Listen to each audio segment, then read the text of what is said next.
he got the job, legit got the job and stuff. Mattel loved him, Netflix loved him. Boom, he's our Prince Adam. So here tonight, we got him. Oh, here tonight, man, making a little chit chat. That's the sound of joy. That's the sound that means we're going to talk to a guest. We get to open the door and welcome to Fat Man Beyond.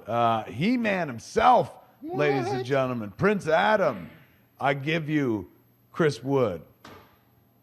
Oh my goodness! Look at that intro. Look at that pretty ass man. Look at how pretty he is.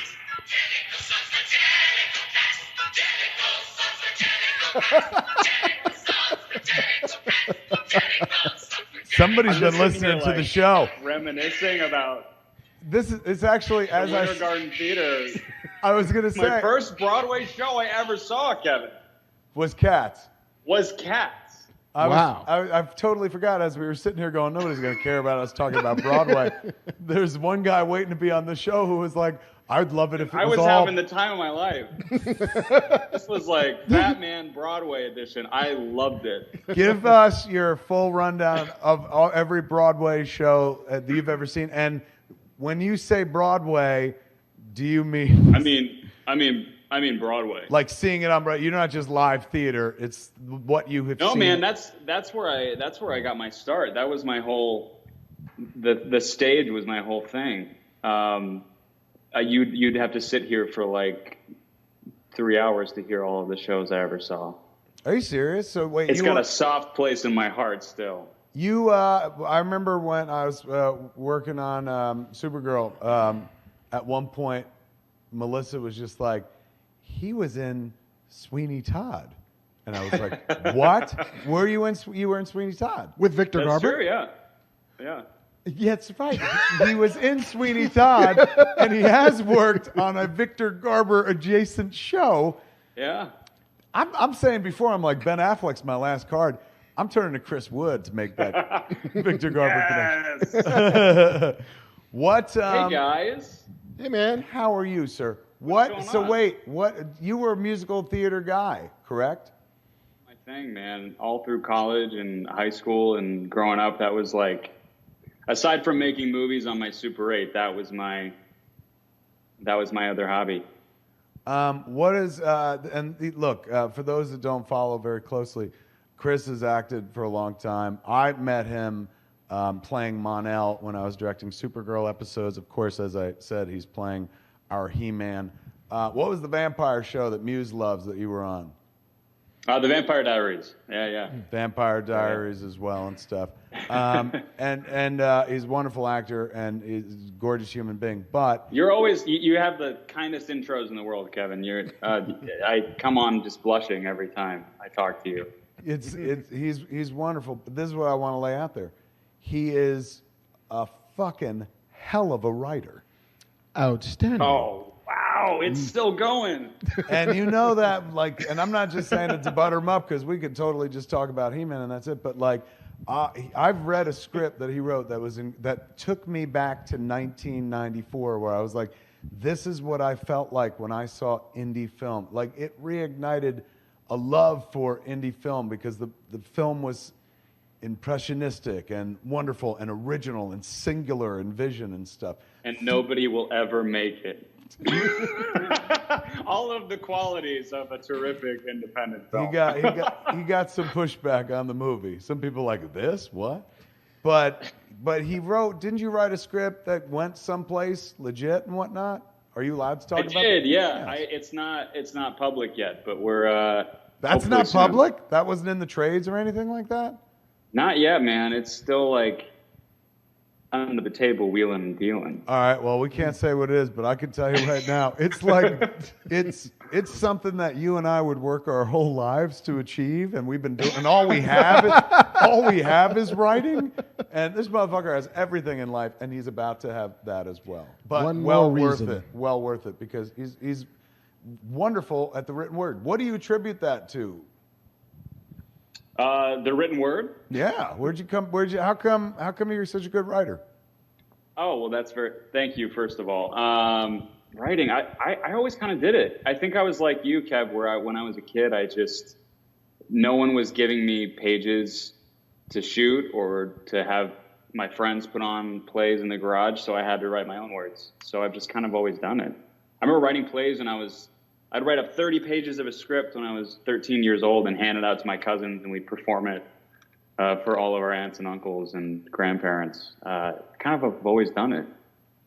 Just never been paid for it. Yeah, that's the dream, is to get paid for it at the same time. Isn't that great? I saw when my man got married, he whipped out beautiful words as well. Like, where you get to like say Your something vows. to there you go. There's that word vows. It was like, Just helping it. Hey, wait, what do we call those promises we make? I smoked those away.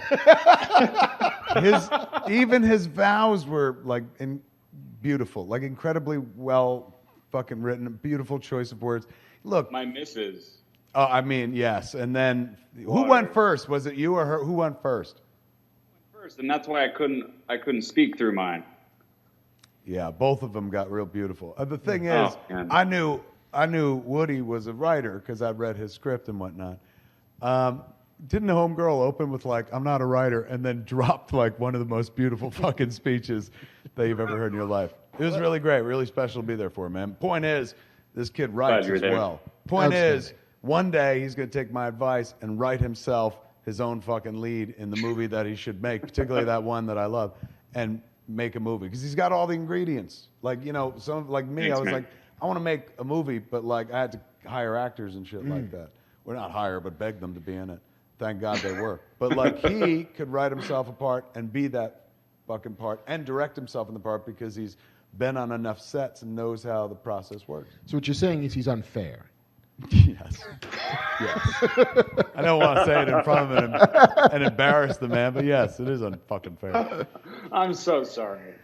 Take us into, for those watching at home, talk a little bit about Vampire Diaries. When was that the first thing you did? That was one of my early kind of like public roles. I had done some stuff before that, nothing really that caught on with a fan base. Now it's sort of the first thing I did where people got excited about a character I was doing and wanted more of him, so they wrote me more stuff. Yeah, that was. I guess I started on that 8 years ago. And what was did you leave, like, did they kill you off? Did you leave gracefully? Did you leave because you were like, I don't want to do this Yeah, anymore? because I was a bad guy. So with like all good villains in our favorite shows, they have to meet some sort of demise or just go into a spinoff. It's kind of either or they're Skeletor, and then they just exist forever as an equal force. How long were you done with that show before you went and did Supergirl? So I did a couple things after that. I did a mini series, and I was on a limited series called Containment about a pandemic, much like what we're living in now. A little too timely. Kind of don't recommend it at the moment, but yeah, I did that, and then right after that ended. That's when I went up to Vancouver. So wait, Joined- and if I remember correctly, did Julie Plec do that? Didn't she also? Yeah, that was Julie Plec who did Vampire Diaries. She kind of pulled me across from that experience. When you're She's the best. when you're making it, are you like, silly fictional world, this will never happen? I'll never need to remember any of this. You know what? I feel like in a way the show kind of prepared me for the quarantine because I read so much about the Spanish flu and about outbreaks and what actually happened. So when this all started happening, I was like, guys, no, this is real. Was there any- like when people who play lawyers think they're lawyers, it was kind of one of those things where suddenly I was like, send me in. I'm ready, guys.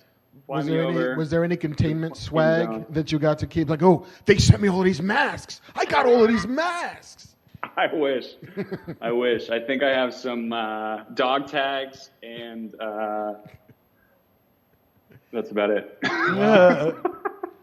All right. So wait. So who did they come after you to come audition for Supergirl, or how does that happen?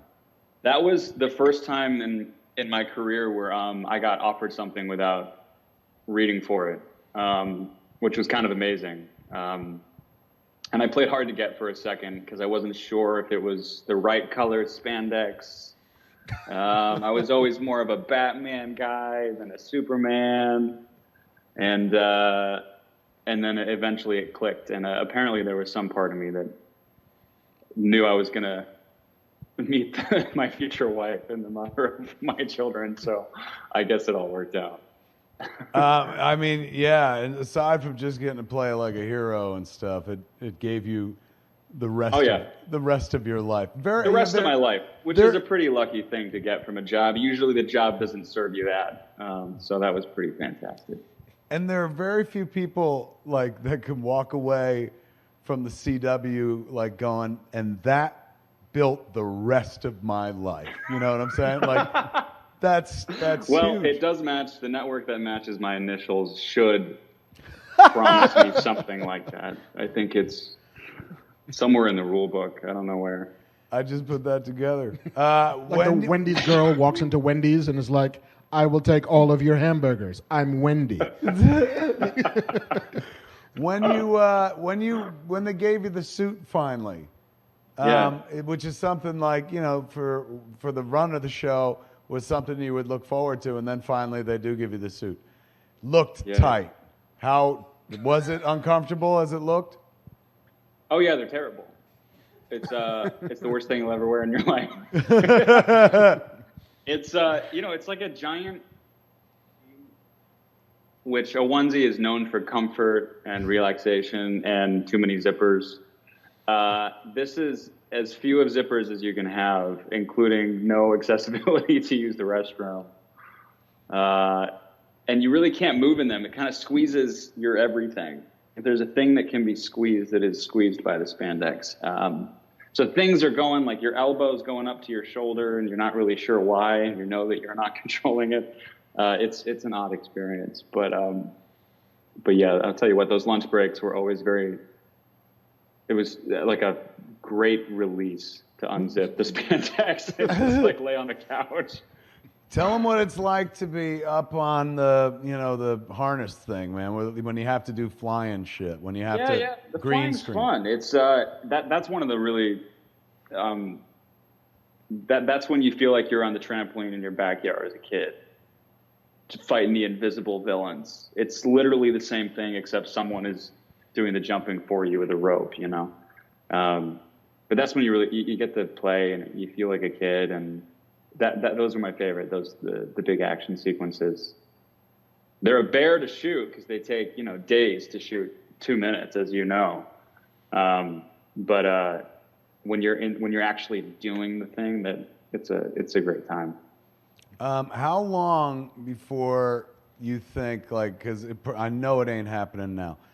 How many years from now do you think it'll be before you and Melissa are like, let's watch the episodes and see if we can like spot the chemistry, like see if like I can see myself falling in love and blah blah blah. Do you think you'll ever get there?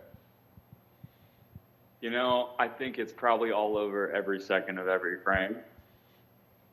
So you could probably just start at the beginning, and then the first second on screen probably in some way, shape, or form go, oh yeah, there it is. There's the first. I believe that, Mr. Broadway. I absolutely believe that. Mr. Broadway. Can I tell him a quick Broadway story? I actually went to a Broadway show where I got to sit next to Mr. Chris Wood. Did you now? Oh man. Yes. Oh yeah, you did. It's beautiful. So we go see Beautiful is the show. The Carole King musical. It was also beautiful. It was beautiful, and it was beautiful. Branded and in my heart. The lead of the show that night is of particular interest to both me and Mr. Wood. Him, a lot more. Melissa, Benoist, rhymes with moist. I learned that from Chris Wood. That sounds awfully romantic. Late one evening. I used to say Benoist all the time. I don't know why. I was like Benoist. And then I shot you a text. I was like, it's like Benoist, like moist, like a decadent chocolate cake. That was the most Christopher Walken thing I've ever heard. It's moist, like moist, and delicious, like a chocolate cake. like a chocolate cake. We're watching Beautiful, and we're watching Melissa open. This is the debut, the first opening night of the show. And Chris is there. A bunch of people that love Melissa there. Fucking Linda Carter was there. Wonder Woman herself. What? Yes, Wonder Woman was there to watch Supergirl. How awesome is that? Curtain opens, and it opens with Melissa. She's up top, like bang, singing right at the top of the show.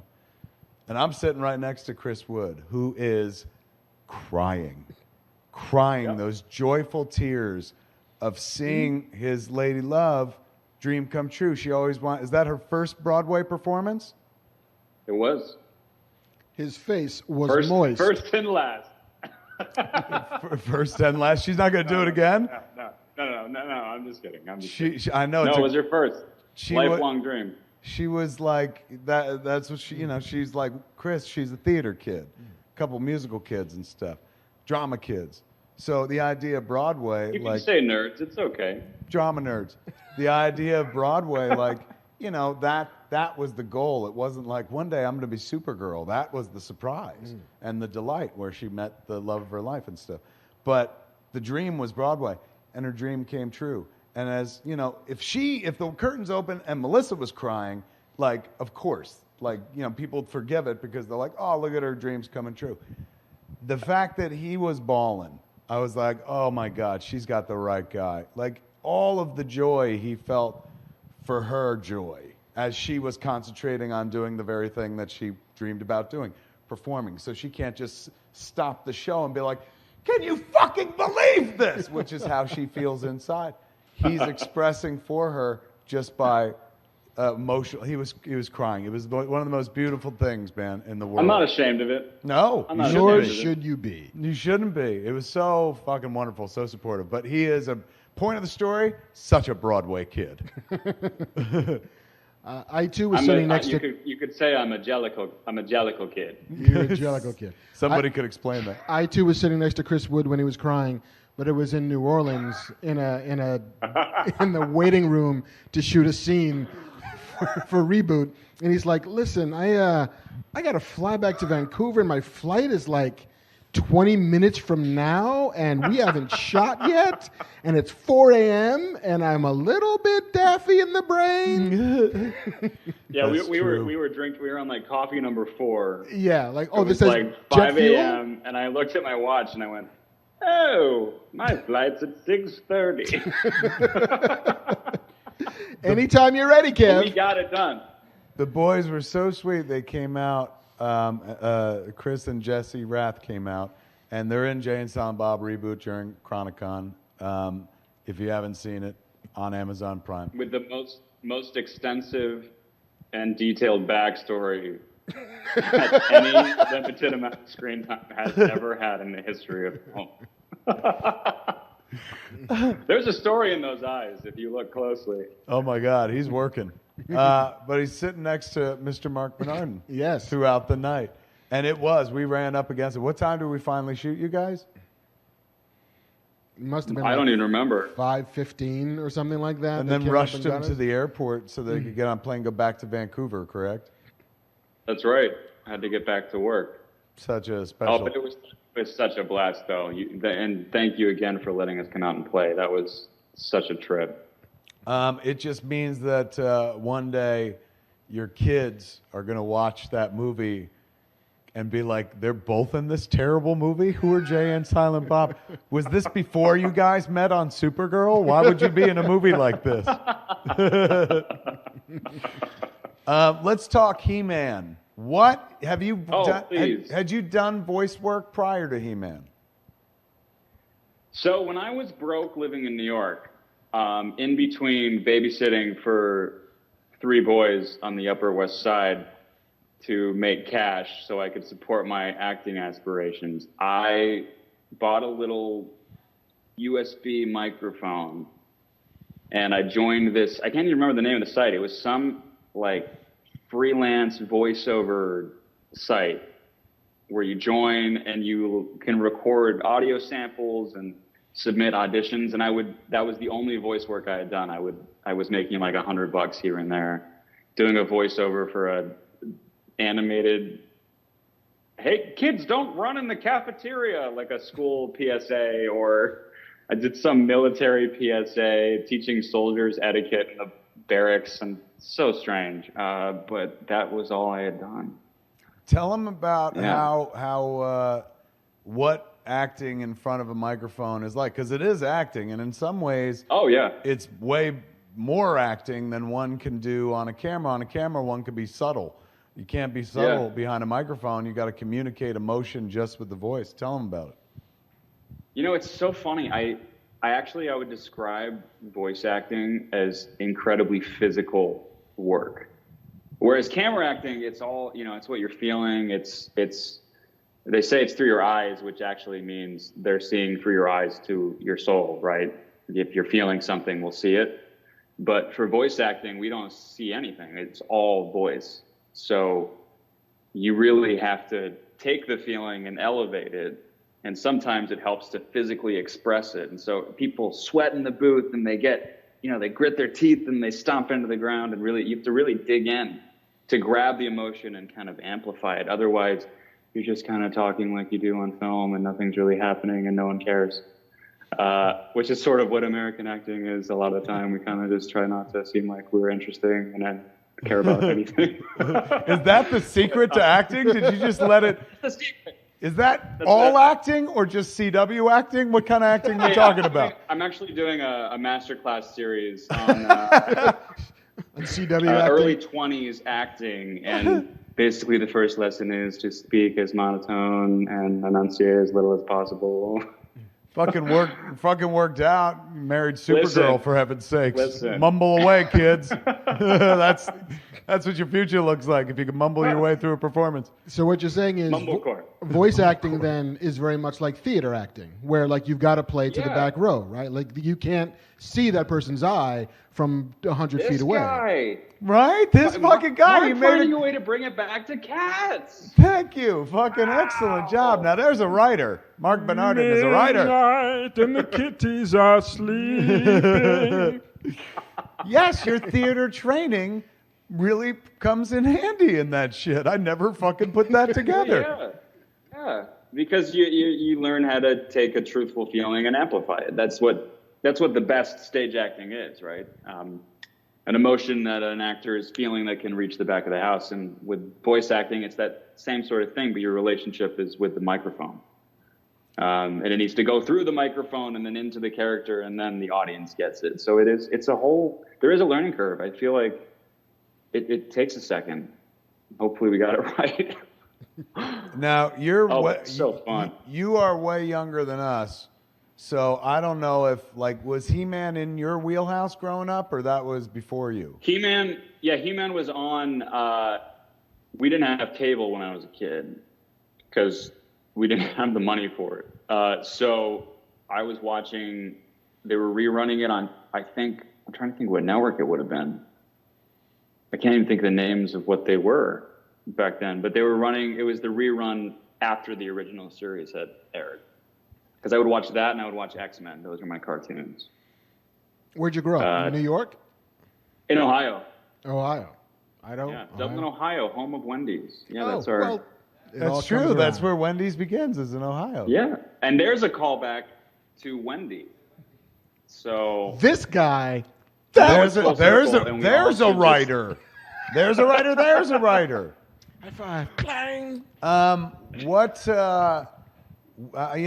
We got to be very careful, of course, in what we talk about in Masters of the Universe. All of us are NDA'd up the A-H. You got to play two different characters. What's that like? that was one of the fun aspects of Prince Adam / He-Man.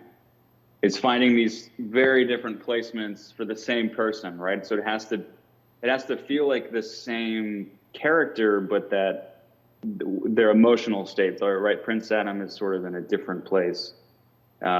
He's covering, he's deflecting, He's more fun and goofy. And then He-Man, we have to drop to the truth of his core mission, to save the world. So, I mean, it starts with registers, right? That was the easy part. Prince Adam is supposed to be full of youth, so he's a little higher and a little more excited. And then He-Man can go down and be more heroic down in the basement and use his big fight voice. It's pretty awesome. Like, you join a tradition of storytelling in which performers get to be two people. Like, whoever plays Batman gets to do Bruce Wayne, and then they get to do the Dark Knight. Whoever plays Superman gets to do Clark Kent, and then they get to do the Man of Steel. So you get to do Prince Adam, and then you also get to be his heroic alter ego, man. That's right. Wonderful fraternity that you join. What? Although I hear I'm in deep trouble because the internet has found out that I am not bulking up. You're not doing the work for my performance, my vocal performance. Somebody on Twitter was just like, Chris Wood, he's not big enough to play He-Man. And they meant in size. Like, have you seen his thighs? His thighs are not nearly big. Yeah, he skips leg day all the time. But, oh my God. You're right. He can't possibly play the character. Yeah, I had to point out, I was like, I better get in touch with Netflix and see if they'll send Chris some steroids and a fucking Peloton so he could do the voice in an animated series of Also, He-Man. Chris is not from another planet. That's also an issue. Yeah, Could you not have cast an indigenous actor to play somebody from Eternia? I forget who was it tweeted. Somebody tweeted something about Griffin Newman. They were like, tell Griffin we got to cut his fucking legs off. Maybe it was Eric tweeted that. Now that you've voice acted and led, an animated series, is it something you see yourself doing again? I mean, of course, hopefully we all get to do this one again, but other stuff. You got like one of them Disney voices, and you could sing like a motherfucker, man. Oh, man. I would love to do Disney, too. Let's put that on the bucket list. I honestly get a real kick out of it. It's, like you said, you can really go to a larger-than-life place. And it always has to come from, something sincere. That sense of play has to be grounded in something. You just kind of yell and scream. I think people can hear that. So there is a challenge to it, but it's also super rewarding because you get to, play characters that fly on cats that are oversized and wear armor and Jellicle cats, I believe they're called. None of that jellicle shit in our show, Mark. Battle cats. What kind of jellicle are you? I'm a cringer cat. Somebody point a sword at me, quick. Yeah, man, it's pretty. A long life with He-Man too, because the character is so fun, and obviously, I had the action figures when I was a kid, and those toys. I hope to introduce my son to Masters of the Universe via the action figures, because they're so weird. They really went out there. Have you seen that special that they do on the toys on that the Netflix show? Where the wonderful toys that made us documentary. Yeah, Toys That Made Us. Their He-Man episode is unbelievably great. Wonderful. And it just shows you, they were thinking, what weird crap would a little boy put together on a toy, and then they end up with these wild names and these characters who do insane things, and it's part of why it's so fun. And the fact that they found a way to build a story around those bizarre toys that was also compelling.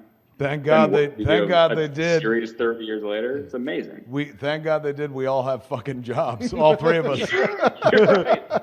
You're right. Wait, so before we let you go, it occurs to me that Melissa just had her episode air of Supergirl that she directed. Directorial debut. That's right. Did the Wood Benoist or Benoist Woods? Did you guys kick back and watch it together?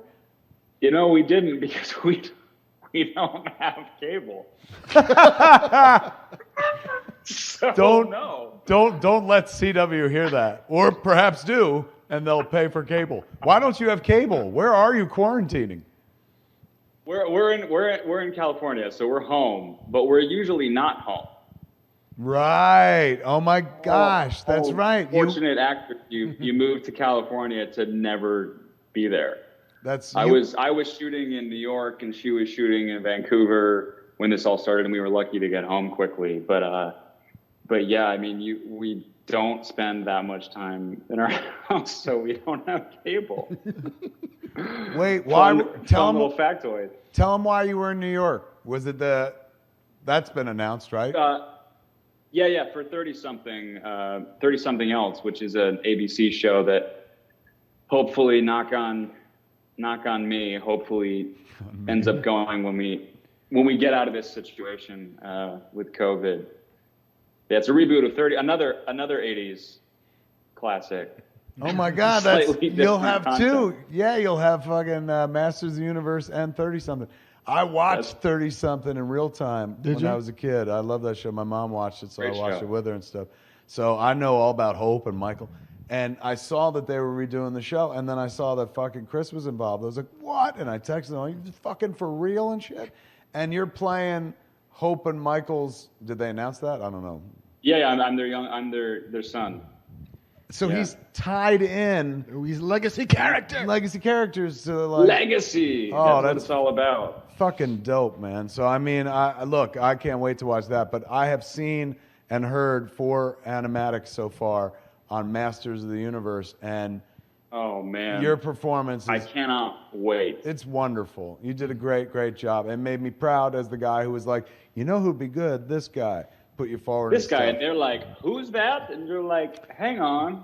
Yeah, I was like, let me tell you. Here, let me pull up IMDb. They knew who he was. They know you, man. If you did it like the Music Man, it wouldn't have been an issue. You know who'd be good? Would be good if he could do that. I bet you Wood could. Not bad. Well, you got Peeman, my friends. Right here in Master City. That was a deep cut. Hell yes. Look at you. Look at how you came to life with a little theater riff, man. Jazz hands all around. Oh yeah, you can feel the jazz hands from there in the cantina, touching us all over. Go back and enjoy the rest of your Thursday night. Thanks for hanging out with us. Say hello Thank you, gentlemen. To the good lady Benoist and whatnot. It was wonderful seeing you both. Good to see you, sir. Excellent seeing you. Be well. All right, guys. Give it up for He-Man himself, Chris Wood, everybody. Yeah. Monel.